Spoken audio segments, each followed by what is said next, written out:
Il faut savoir, quand on parle de troubles neurodéveloppementaux, ce sont des neurodéveloppementaux, il y a neuro dedans, ça veut dire que c'est neurologique finalement. Ça veut dire que le cerveau va avoir un développement différent de celui des neurotypiques.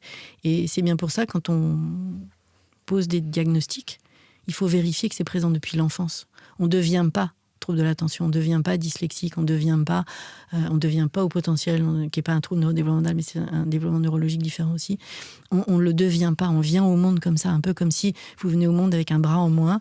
Votre bras, il n'est pas là, il n'est pas en moins à l'école, il est là à la maison. Si c'est pas de bras, c'est pas de bras.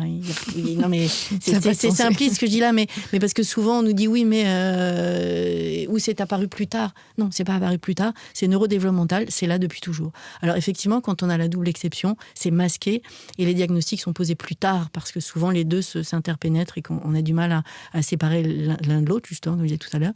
Donc le diagnostic est souvent posé plus tard, mais de toute façon, c'est présent dès l'enfance. Ça peut pas ne pas l'être.